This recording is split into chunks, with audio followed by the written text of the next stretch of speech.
அல் ஹஜ்ஜு அல் அரஃபா, ஹஜ் என்பதே அரஃபா என்ற கருத்தை ரசூலுல்லாஹ் ஸல்லல்லாஹு அலைஹி வஸல்லம் சொன்னார்கள். அது மாத்திரமல்லாமல் பெருமானார் ஸல்லல்லாஹு அலைஹி வஸல்லம் அவர்கள் இந்த அரஃபா மைதானத்தின், இந்த அரஃபா என்பது ஒரு பாரம்பரியமான, ரசூலுல்லாஹ் ஸல்லல்லாஹு அலைஹி வஸல்லம் அவர்கள் இந்த அரஃபா மைதானத்திற்கு வந்ததை வைத்து மாத்திரம் இந்த அரஃபா என்பது அறிமுகமாக்கப்படவில்லை. மாறாக ரசூலுல்லாஹி ஸல்லல்லாஹு அலைஹி வஸல்லம் அவர்களுக்கு முன்னால் உலகத்தில் எந்த நபிமார்கள் எல்லாம் ஹஜ்ஜுக்காக வந்தார்களோ அவர்கள் அத்தனை பேரோடும் இந்த அரஃபா சம்பந்தப்பட்டிருக்கிறது. ஹஜ்ஜு செய்யும் விதத்தில் சில வித்தியாசங்கள் இருந்திருக்கின்றன தவிர, ஆனால் அரஃபாவில் தங்குவது என்பது காலம் காலமாக நடந்து வந்திருக்கிறது.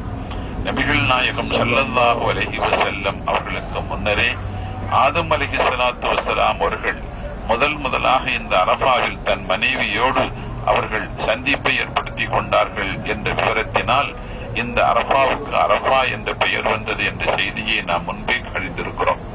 எனவே அரஃபா என்பது இஸ்லாமிய வரலாற்றில் ஒரு பூர்வீகமானது, ஹஜ்ஜோடு மிக நெருக்கமான தொடர்புடையது.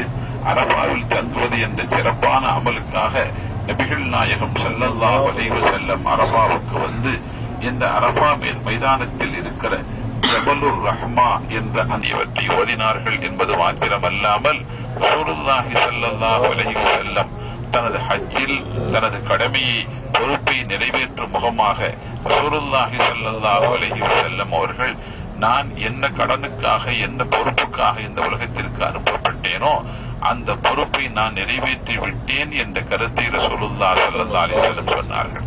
அது மாத்திரமல்ல, ரசூலுல்லாஹி ஸல்லல்லாஹு அலைஹி வஸல்லம் அவர்களுக்கு அல் யௌம அக்மல்து லக்கும் தீனக்கும் வ அத்மம்து அலைக்கும் நிஅமதி வ ரதீது லக்குமுல் இஸ்லாம தீனா என்ற இந்த வசனம் இந்த அரஃபா நாளில் அருளப்பட்டது. எனவே இன்றைய தினம் உங்களுடைய அல் யௌம அக்மல்து லக்கும் தீனக்கும், உங்களுடைய இந்த சன்மார்க்கத்தை நான் இன்றைய தினம் முழுமைப்படுத்தி விட்டேன். வ அத்மம்து அலைக்கும் நிஅமதி, இந்த சன்மார்க்கத்தை உங்களுக்கு தந்ததன் மூலமும், இந்த சன்மார்க்கத்தை விளக்குவதற்காக இந்த திருநபியை அனுப்பியதன் மூலமும், அவர்களுக்கு விளக்கம் தருகின்ற வகையில் இந்த குர்ஆனை அருளியதின் மூலமும் நான் உங்களுக்கு செய்த நிஅமத்தை நான் முழுமைப்படுத்தி விட்டேன். எனவே ரதீது லக்குமுல் இஸ்லாம தீனா, இஸ்லாம் தான் உங்களுக்கு மார்க்கம், இதுதான் என்னுடைய பொருத்தம், எனது திருப்தி, இஸ்லாத்தில் இருப்பதுதான் என்னுடைய விருப்பம் என்ற கருத்தையும், எனது திருப்தி அதில் தான் அடங்கியிருக்கிறது என்ற கருத்தையும், இஸ்லாத்தில் தான் நீங்கள் இருக்க வேண்டும் என்ற கருத்தையும், இதற்கு மாற்றமான எந்த மதமும் எந்த மார்க்கமும் இதற்கு முன்பு நான் அருளிய வேதங்களின் அடிப்படையில் அமைகவைகள் கூட